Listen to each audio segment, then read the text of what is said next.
Alright guys, welcome to the latest analysis dito on my social media platforms. Some of you may have come across my analysis for media here and abroad or my works, but ang alam ko is the last time I made something like this was back during the midterm elections, which I describe as a Monday night massacre, Monday massacre, because it was so lopsided in favor of one side, namely the president's allies. Since then, marami pong nangyari, maraming kababalaghan po ang nangyari. At I'm sure marami rin nangyari sa ating buhay, no? And things have been so busy, as some of you may know. I'm also partly based right now in Taiwan's National Cheng Kung University. I'm researching on a new book on China. So medyo busy po tayo at ngayon nakahanap tayo ng time, nakahanap din tayo ng konting budget para i-improve yung sound system. I'm sure it's not there yet. Sana next time if we have more budget, we'll get better stuff. Para yung equipment natin okay lang, no? Now, today I want to talk about something interesting, and I think this is something that will appeal to a lot of you. I've been meaning to do this for quite some time. Ito po yung phenomenon of ISKO Moreno. And this is actually something that we have to break down and understand better, because ISKO Moreno has been in our political consciousness for quite some time. At 1990s pa lang po, siya po yung crush ng bayan, or at least some of the people watching late night show of the late Kuya Germs. Siya po yung crush ng ating mga nanay, Generation X, for us, or millennials, or Generation Z. And he entered politics way in the 1990s, late 1990s, as the youngest councillor, and later on as the youngest vice mayor.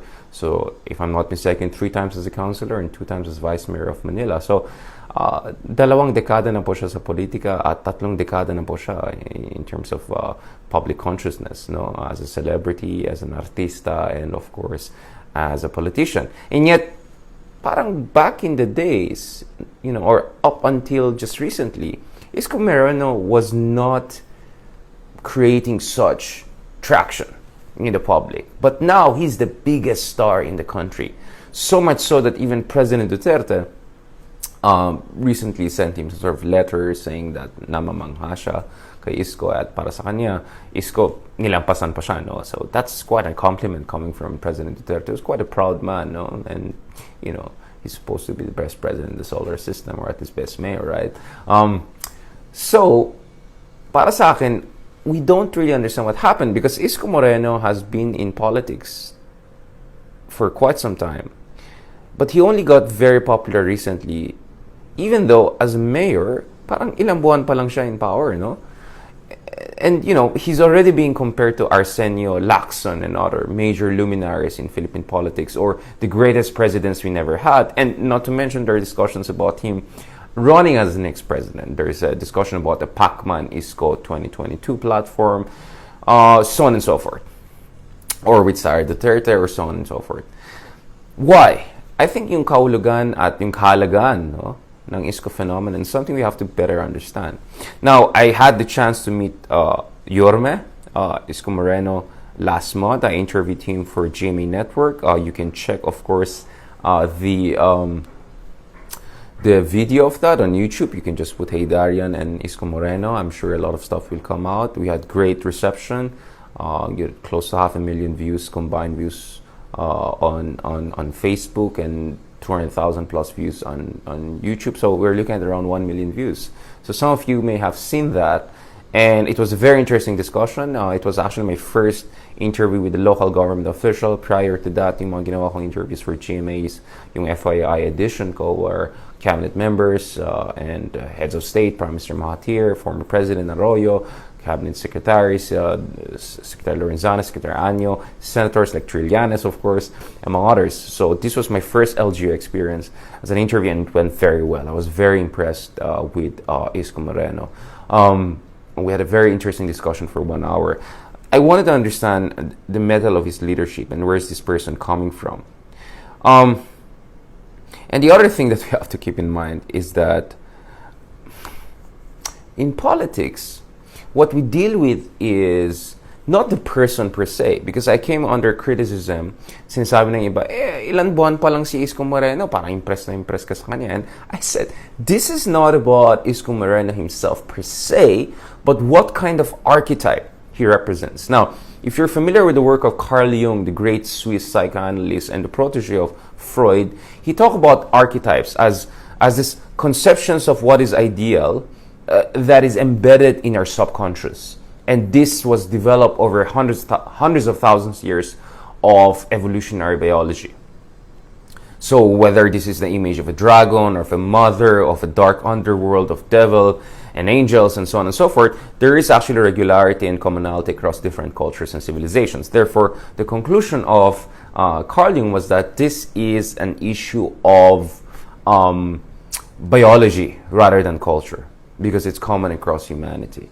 And archetypes are something that he focused a lot on. Now, para sa akin, yung archetypes of collective subconscious is also applicable in the world of politics, because in politics, meron din tayong archetypes. Now, this is where you have to understand bakit the Isko Moreno phenomenon is happening. Because in my argument, in my opinion, he represents a certain archetypes that is perfect for our zeitgeist and something that people are looking for.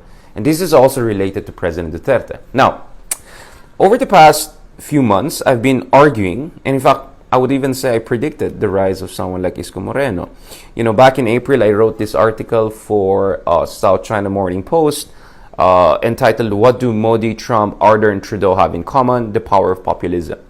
So I was looking at a very interesting phenomenon over the past few years, and this is based on a research that I've done for the book on Duterte, President Duterte, Rise of Duterte, Populist Revolt Against Elite Democracy by Palgrave Macmillan, that came out in 2017. But I'm also working on a number of other books, including this book project with Harvard Law School on what I call emerging market populism. This new populists that are coming out all across the world. Sa Turkey, Erdogan; sa India, Modi; sa Brazil, Bolsonaro; and of course in the Philippines case, President Duterte. So we see this new archetype that is being famous around the world. And you can make it even more global, although I make a very clear distinction between emerging market populism, the populists who are rising in Philippines, Turkey, India, and Brazil, because ang foundation nila is actually the aspirational middle class. Well, the other populists that we're seeing, like Donald Trump and Marine Le Pen and the Brexiters in Britain, their base are actually disenfranchised people, the Rust Belts of America, rural France, Northern England. So very different factors are giving rise. Nonetheless, whether you're Trump or whether you're Duterte or whether you're Modi, you appeal to a certain archetype. And this archetype is this kind of authoritative populist leader, someone who's decisive and strong-willed and single-minded. So nakikita natin yung mga ganitong type of leader have been increasingly taking over one state after the other across the world. At of course, yung mga losers dito ay yung mga centrist, liberal, business as usual politicians, or a little bit too clean, too scripted, too decent in the eyes of average voters, or at least certain sections of the average voters. So Hillary Clinton, Mar Rojas, and so forth. Or David Cameron in the case of Britain. So these are the leaders who are not doing well. But what I also notice is that while you have the rise of the Trumps and Dutertes and Bolsonaros of the world, you also have the rise of a different kind of leaders. And these are the leaders who I call the alt-populist. And I wrote an article about this earlier this year, Alt-Populists, How to Beat Demagogues. It's in one of my columns for Philippine Daily Inquirer. Now, this is where I drew on the work of two Harvard professors, Noam Gidron and Bart Bonikovsky, where they talk about varieties of populism. They talk about three levels of populism. The first level is rhetoric, yung nagmumura, yung nagwawala, yung wala sa script, or supposedly, unscripted but in a scripted way. So they defy the normal conventions of how a statesman is supposed to behave and project himself or herself. The second level is electoral mobilization. How do they mobilize the voters during elections? So do they present themselves as an alternative to the political establishment? Are they going for radical policies? Or are they going to continue the good policies of the previous administrations but more efficiently? And the third level is, once they're in power, what is the kind of populism that they have? Do they go for actual radical policy? Hindi lang yung pangako sa election, but actually once they come into power, whether drug war of President Duterte or building a wall or stronger and stiffer immigration policy, more robust immigration policy in the case of US or in the case of European countries, where populist authoritarian leaders have come into power. Now, the interesting thing is, I noticed if you look at 3 levels of populism, then you can also make this argument that kind of populists are coming to power, kind of leaders who are getting more prominence today, are they depend on whether they're consummate populists, meaning on all 3 levels. They check the box. President Duterte checks the box on all 3 levels, clearly, in terms of his rhetoric, in terms of his electoral mobilization technique, and also when he came to power, he actually engaged in radical policies, including the drug war. Or you can be populist on the level of rhetoric and electoral mobilization tactic, but once you're in power, you're actually quite centrist liberal. But you do it with populist appeal, right, and charisma, and you're just as accessible and authentic as your consummate populist.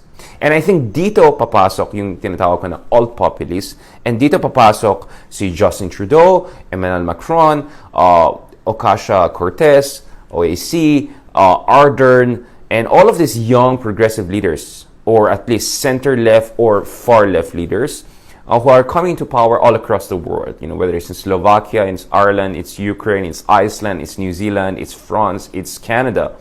So, tingin ko kay